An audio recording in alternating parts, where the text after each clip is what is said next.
Assalamualaikum warahmatullahi wabarakatuh. Kelak di hari kiamat, adanya tempat yaitu syurga dan neraka. Ada orang yang dimasukkan ke dalam neraka, juga ada orang yang Allah masukkan ke dalam syurga.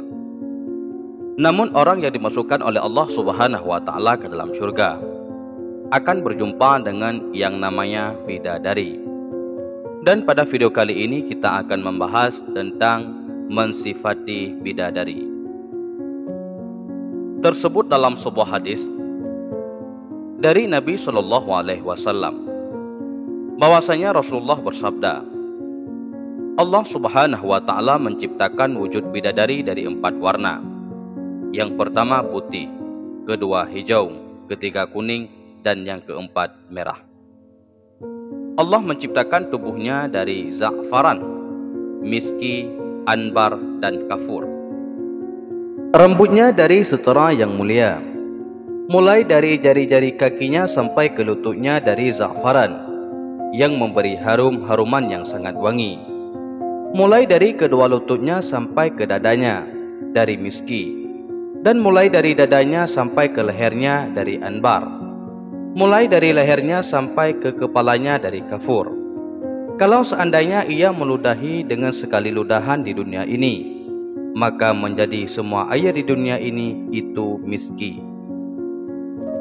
Di dalam tertulis nama suaminya dan nama dari beberapa nama Allah.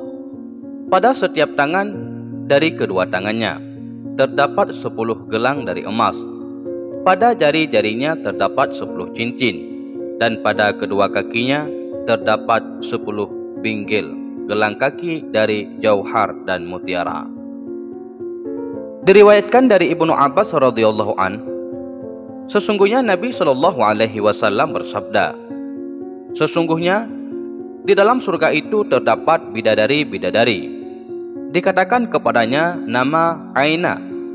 Ia diciptakan dari 4 perkara, dari miski, kafur, ambar, dan za'faran. Diadoni tanahnya dengan air kehidupan.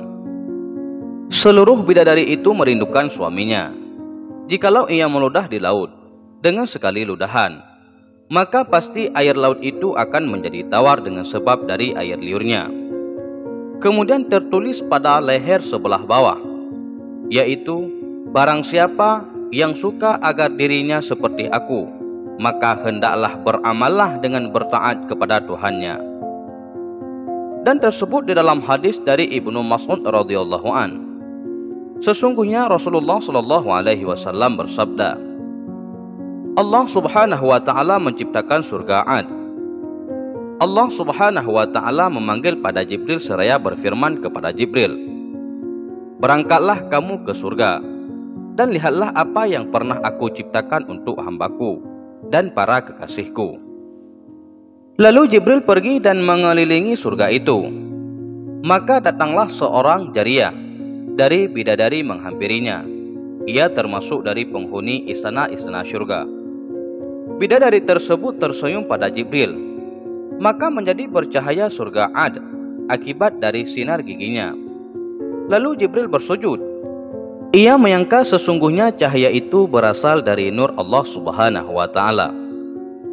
Akhirnya jariyah itu memanggil pada Jibril, hai orang yang dipercaya oleh Allah, apakah kamu tidak mengerti untuk siapa aku diciptakan? Jibril menjawab, tidak, aku tidak mengerti. Jariyah itu berkata, sesungguhnya aku diciptakan oleh Allah Subhanahu wa Ta'ala buat orang-orang yang memilih ridhanya Allah Subhanahu wa Ta'ala di atas hawa nafsunya. Di dalam hadis yang lain, sesungguhnya Nabi Muhammad Shallallahu Alaihi Wasallam bersabda, aku melihat di dalam surga ada malaikat yang membangun istana. Batanya dari perak dan bata yang lain dari emas. Mereka terus membangun bangunan itu. Tatkala mereka berhenti membangun istana, aku bertanya, kenapa kalian berhenti membangun istana? Mereka menjawab, benar-benar telah habis perbekalan kami.